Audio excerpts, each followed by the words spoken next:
Hello friends, welcome to GK mind cube. ಪ್ರಶ್ನೆಗಳ ಸಂಪೂರ್ಣ ಮಾಹಿತಿಗಾಗಿ ವಿಡಿಯೋನ ಎಲ್ಲೂ ಸ್ಕಿಪ್ ಮಾಡದೆ ಕಂಪ್ಲೀಟ್ ಆಗಿ ನೋಡಿ. ಇವತ್ತಿನ ಪ್ರಶ್ನೆಗಳಲ್ಲಿ ಮೊದಲನೇ ಪ್ರಶ್ನೆ, ರಕ್ತನಾಳಗಳಲ್ಲಿ ಬ್ಲಾಕೇಜ್ ಆದರೆ ಯಾವ ರೀತಿಯ ಲಕ್ಷಣಗಳು ಕಾಣಿಸಲಾರಂಭಿಸುತ್ತವೆ? ಆಪ್ಷನ್ಸ್ ಎ ಮರಗಟ್ಟುವಿಕೆ, ಬಿ ತಲೆ ತಿರುಗುವಿಕೆ, ಸಿ ಎದೆ ನೋವು, ಡಿ ಮೇಲಿನ ಎಲ್ಲವೂ.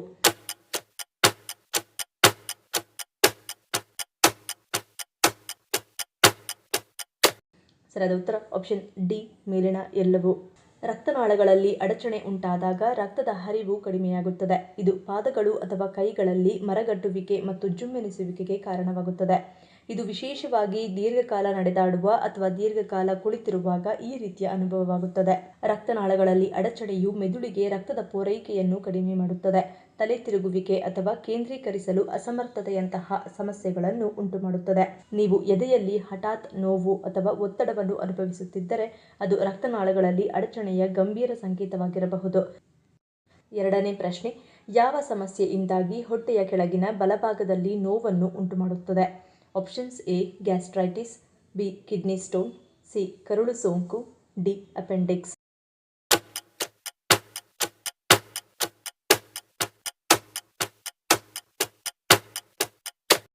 ಸರಿಯಾದ ಉತ್ತರ ಆಪ್ಷನ್ ಡಿ ಅಪೆಂಡಿಕ್ಸ್. ಅಪೆಂಡಿಸೈಟಿಸ್ ಹೊಟ್ಟೆಯ ಕೆಳಗಿನ ಬಲಭಾಗದಲ್ಲಿ ನೋವನ್ನು ಉಂಟುಮಾಡುತ್ತದೆ. ಆದಾಗ್ಯೂ ಹೆಚ್ಚಿನ ಜನರು ಈ ನೋವನ್ನು ಸಾಮಾನ್ಯ ಅಥವಾ ಗ್ಯಾಸ್ಟ್ರಿಕ್ ಸಮಸ್ಯೆ ಎಂದು ಭಾವಿಸಿ ನಿರ್ಲಕ್ಷಿಸುತ್ತಾರೆ. ಇದರ ನೋವು ಹೆಚ್ಚಾಗಿ ನಿಮ್ಮ ಮೇಲ್ಭಾಗದ ಹೊಟ್ಟೆ ಅಥವಾ ಹೊಕ್ಕಳಿನ ಪ್ರದೇಶದಲ್ಲಿ ಸೌಮ್ಯವಾದ ಸೆಳೆತದಿಂದ ಪ್ರಾರಂಭವಾಗುತ್ತದೆ. ಇದರ ಹೊರತಾಗಿ ನೀವು ಕೆಮ್ಮಿದಾಗ, ನಡೆದಾಡಿದಾಗ ಇತ್ಯಾದಿ ನೋವು ಹೆಚ್ಚಾಗುತ್ತದೆ. ಈ ಕಾರಣದಿಂದಾಗಿ ಕೆಲವು ರೋಗಿಗಳು ಹಸಿವಿನ ಕೊರತೆ, ಸೌಮ್ಯ ಜ್ವರ, ಮಲಬದ್ಧತೆ, ಅತಿಸಾರ ಮತ್ತು ಹೊಟ್ಟೆ ಊತದಂತಹ ಸಮಸ್ಯೆಗಳನ್ನು ಸಹ ಎದುರಿಸುತ್ತಾರೆ. ಅಪೆಂಡಿಕ್ಸ್ ಬ್ಲಾಕ್ ಆಗಲು ಇತರ ಕಾರಣಗಳು ಇವೆ.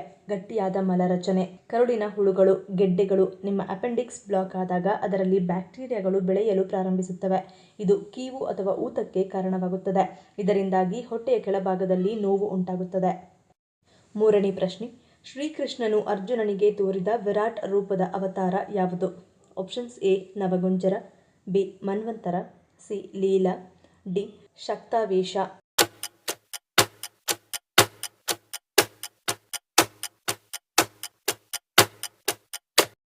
ಸರಿಯಾದ ಉತ್ತರ ಆಪ್ಷನ್ ಎ ನವಗುಂಜರ. ನವಗುಂಜರ ಎಂದರೆ 9 ಪ್ರಾಣಿಗಳಿಂದ ಕೂಡಿದ ಜೀವಿ ಎಂದು ಅರ್ಥ.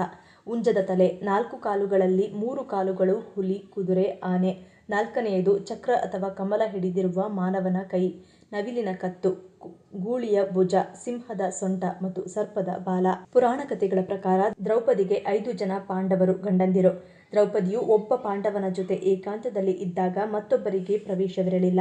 ಹೀಗಿರುವಾಗ ಒಮ್ಮೆ ದ್ರೌಪದಿಯು ಯುಧಿಷ್ಠಿರನ ಜೊತೆ ಏಕಾಂತದಲ್ಲಿ ಇದ್ದಾಗ ಅಚಾನಕ್ಕಾಗಿ ಅರ್ಜುನ ಒಳಗೆ ಬರುವ ಪರಿಸ್ಥಿತಿ ಬಂದಾಗ ತಾನು ಮಾಡಿದ ತಪ್ಪಿಗೆ ಪ್ರಾಯಶ್ಚಿತವಾಗಿ ಕಾಡಿಗೆ ತಪಸ್ಸು ಮಾಡಲು ಹೋಗುತ್ತಾನೆ. ಆಗ ಶ್ರೀಕೃಷ್ಣನು ಅರ್ಜುನನನ್ನು ಪರೀಕ್ಷೆ ಮಾಡಲು ಈ ನವಗುಂಜರ ಅವತಾರದಲ್ಲಿ ಬಂದಾಗ ಈ ವಿಚಿತ್ರ ಜೀವಿಯನ್ನು ನೋಡಿ ಭಯವಾಗುತ್ತದೆ. ತಕ್ಷಣ ಅರ್ಜುನನು ತನ್ನ ಆಯುಧದಿಂದ ಆ ಜೀವಿಯ ಮೇಲೆ ಪ್ರಯೋಗ ಮಾಡುವುದಕ್ಕೆ ಹೋದಾಗ ಅಶರೀರವಾಣಿ ಕೇಳಿಸುತ್ತದೆ. ಆಗ ಆ ನವಗುಂಜರ ಅವತಾರದಲ್ಲಿ ಇರುವುದು ಶ್ರೀಕೃಷ್ಣ ಪರಮಾತ್ಮ ಎಂದು ಅರಿತು ನಮಸ್ಕರಿಸುತ್ತಾನೆ. ಗೆದ್ದಲು ಹುಳುಗಳಿಂದ ಮನೆಯಲ್ಲಿರುವ ಮರದ ಸಾಮಗ್ರಿಗಳನ್ನು ರಕ್ಷಿಸಲು ಯಾವುದು ನೆರವಾಗುತ್ತದೆ? ಆಪ್ಷನ್ಸ್ ಎ ಉಪ್ಪು, ಬಿ ಬೋರಿಕ್ ಆಮ್ಲ, ಸಿ ವಿನಿಗರ್, ಡಿ ಮೇಲಿನ ಎಲ್ಲವೂ.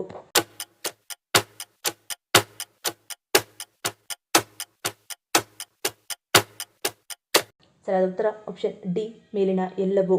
ಉಪ್ಪು ಗೆದ್ದಲುಗಳನ್ನು ತೊಡೆದುಹಾಕಲು ಸಹಾಯ ಮಾಡುತ್ತದೆ. ಬಾಧಿತ ಪ್ರದೇಶದ ಮೇಲೆ ಉಪ್ಪು ಸಿಂಪಡಿಸುವುದರಿಂದ ಅಥವಾ ಉಪ್ಪು ನೀರನ್ನು ಸಿಂಪಡಿಸುವುದರಿಂದ ಗೆದ್ದಲುಗಳು ಸಾಯುತ್ತವೆ.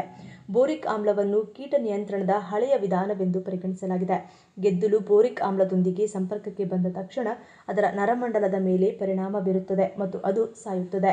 ಇನ್ನು ವಿನಿಗರ್ ಮತ್ತು ನಿಂಬೆ ರಸದ ಮಿಶ್ರಣವನ್ನು ಗೆದ್ದಲುಗಳು ತೊಡೆದುಹಾಕಲು ಸುಲಭ ಮತ್ತು ಉತ್ತಮ ಮನೆಮದ್ದು ಎಂದು ಪರಿಗಣಿಸಲಾಗುತ್ತದೆ. ಮನೆಯಲ್ಲಿ ಗೆದ್ದಲುಗಳು ಕಂಡುಬರುವ ಸ್ಥಳದಲ್ಲಿ ಈ ದ್ರಾವಣವನ್ನು ಸಿಂಪಡಿಸಿ ಮತ್ತು ಪ್ರತಿ 2 ದಿನಗಳಿಗೊಮ್ಮೆ ಅದನ್ನು ಪುನರಾವರ್ತಿಸಿ. ಇದು ಗೆದ್ದಲುಗಳನ್ನು ಸಂಪೂರ್ಣವಾಗಿ ನಿವಾರಿಸುತ್ತದೆ. ಆರನೇ ಪ್ರಶ್ನೆ, ಸಾರಾಯಿ ಮಾತ್ರವಲ್ಲದೆ ಮತ್ಯಾವುದನ್ನು ಕುಡಿಯುವುದರಿಂದಲೂ ಮೆದುಳು ಹಾನಿಗೆ ಒಳಗಾಗುತ್ತದೆ? ಆಪ್ಷನ್ಸ್ ಎ ಚಹಾ, B coffee, C soda, D cool drinks.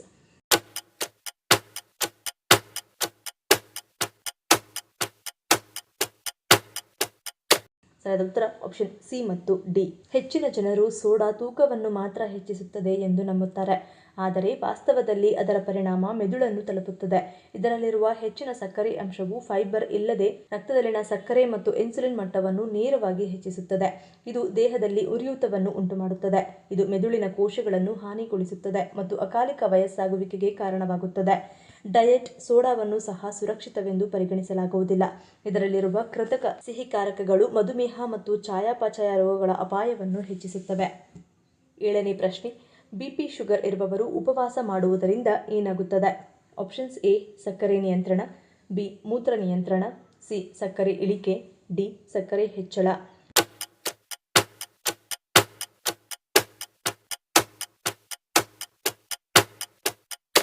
ಸರಿಯಾದ ಉತ್ತರ ಆಪ್ಷನ್ ಡಿ.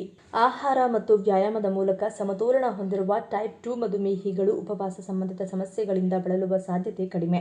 ಆದ್ದರಿಂದ ಅಂತಹ ವ್ಯಕ್ತಿಗಳು ಉಪವಾಸ ಮಾಡಬಹುದು. ಆದರೆ ಔಷಧಿಗಳಿಂದ ತಮ್ಮ ಮಧುಮೇಹವನ್ನು ನಿಯಂತ್ರಿಸುವ ಜನರು ಉಪವಾಸವನ್ನು ಎಚ್ಚರಿಕೆಯಿಂದ ಆಚರಿಸಬೇಕು ಅಥವಾ ಆಚರಿಸದೇ ಇರುವುದು ಒಳ್ಳೆಯದು. ಉಪವಾಸವು ರಕ್ತದಲ್ಲಿನ ಸಕ್ಕರೆ ಮಟ್ಟವನ್ನು ಹೆಚ್ಚಿಸುವ ಅಪಾಯವನ್ನು ಹೆಚ್ಚಿಸುತ್ತದೆ.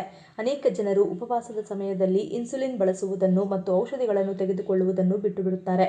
ಇದು ರಕ್ತದಲ್ಲಿನ ಸಕ್ಕರೆಯನ್ನು ಹೆಚ್ಚಿಸುತ್ತದೆ. ಮಧುಮೇಹ ಇರುವವರಿಗೆ ರಕ್ತದಲ್ಲಿ ಶುಗರ್ ಲೆವೆಲ್ ಹೆಚ್ಚಾಗುವುದರ ಜೊತೆಗೆ ನಿರ್ಜಲೀಕರಣದ ಸಮಸ್ಯೆಯು ಕಾಣಿಸಿಕೊಳ್ಳಬಹುದು. ಆದ್ದರಿಂದ ಉಪವಾಸದ ಸಮಯದಲ್ಲಿ ಎಳನೀರು, ನಿಂಬೆ ಪಾನಕ ಮತ್ತು ಮಜ್ಜಿಗೆಯಂತಹ ಪಾನೀಯಗಳನ್ನು ಸೇವಿಸುತ್ತಲೇ ಇರಬೇಕಾಗುತ್ತದೆ. 8ನೇ ಪ್ರಶ್ನೆ, ಯಾವ ಸಮಸ್ಯೆ ಇರುವವರು ತಪ್ಪದೆ ಮೊಟ್ಟೆ ಮತ್ತು ಬಾಳೆಹಣ್ಣನ್ನು ತಿನ್ನಬೇಕು ಎನ್ನುತ್ತಾರೆ? Options A gastric, B BP, C ಹೃದ್ರೋಗ, ಡಿ ದೌರ್ಬಲ್ಯ.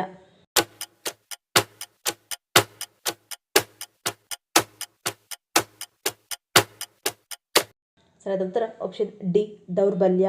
ದೇಹದಲ್ಲಿ ನೈಸರ್ಗಿಕವಾಗಿ ಕಂಡುಬರುವ ಖನಿಜಗಳ ಸಮಸ್ಯೆ. ಯಾವಾಗಲೂ ನಿಶಕ್ತಿಯಿಂದ ಕೂಡಿದ್ದರೆ ನಿಮ್ಮ ಆಹಾರದಲ್ಲಿ ಮೊಟ್ಟೆ ಮತ್ತು ಬಾಳೆಹಣ್ಣನ್ನು ಸೇವಿಸುವುದು ಉತ್ತಮ. ಬಾಳೆಹಣ್ಣು ಸಂಪೂರ್ಣ ಪೌಷ್ಟಿಕಾಂಶಭರಿತ ಹಣ್ಣಾಗಿದೆ. ನೀವು ದಿನವಿಡೀ ಚೈತನ್ಯಶೀಲರಾಗಿರಲು ಬಯಸಿದರೆ ಬಾಳೆಹಣ್ಣುಗಳನ್ನು ತಿನ್ನುವ ಮೂಲಕ ನಿಮ್ಮ ದಿನವನ್ನು ಪ್ರಾರಂಭಿಸಿ. ಮೊಟ್ಟೆಗಳು ಸಹ ಉತ್ತಮ ಪ್ರಮಾಣದ ಪ್ರೋಟೀನ್ ಅನ್ನು ಹೊಂದಿರುತ್ತವೆ. ಆಯಾಸ, ದೌರ್ಬಲ್ಯ ಮತ್ತು ಆಲಸ್ಯದ ಸಮಸ್ಯೆಯನ್ನು ತೊಡೆದುಹಾಕಲು ನೀವು ಬಯಸಿದರೆ ಮೊಟ್ಟೆಗಳನ್ನು ತಿನ್ನಲು ಪ್ರಾರಂಭಿಸಿ. ಮೊಟ್ಟೆಗಳನ್ನು ಸರಿಯಾದ ಪ್ರಮಾಣದಲ್ಲಿ ಮತ್ತು ಸರಿಯಾದ ರೀತಿಯಲ್ಲಿ ಸೇವಿಸಬೇಕು. ಇಲ್ಲದಿದ್ದರೆ ಅದು ನಿಮ್ಮ ಆರೋಗ್ಯದ ಮೇಲೆ ಸಕಾರಾತ್ಮಕ ಪರಿಣಾಮ ಬೀರುವ ಬದಲು ನಕಾರಾತ್ಮಕ ಪರಿಣಾಮ ಬೀರಬಹುದು. 9ನೇ ಪ್ರಶ್ನೆ, ಭಾರತದ ಯಾವ ಒಂದು ರಾಜ್ಯದ ಶಕ್ತಿ ಯೋಜನೆಯು golden book of world records ಸೇರಿದೆ? Options A Karnataka, B Delhi, C Tamil Nadu, D Maharashtra.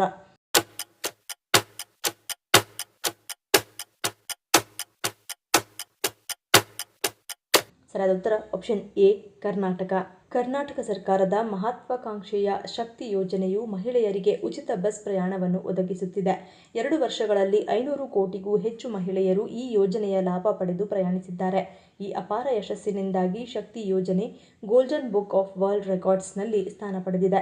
ಶಕ್ತಿ ಯೋಜನೆ ರಾಜ್ಯದ ಆರ್ಥಿಕತೆ ಮತ್ತು ಮಹಿಳಾ ಸಬಲೀಕರಣಕ್ಕೆ ಕೊಡುಗೆ ನೀಡಿದೆ. ರಕ್ತದಲ್ಲಿ ಸಕ್ಕರೆ ಅಂಶ ಹೆಚ್ಚಾದರೆ ಮೊದಲು ಕಪ್ಪಾಗುವ ದೇಹದ ಭಾಗ ಯಾವುದು? ಆಪ್ಷನ್ಸ್ ಎ ಕುತ್ತಿಗೆ, ಬಿ ಕಂಕುಳ, ಸಿ ತೊಡೆ ಸಂದಿ, ಡಿ ಮೇಲಿನ ಎಲ್ಲವು.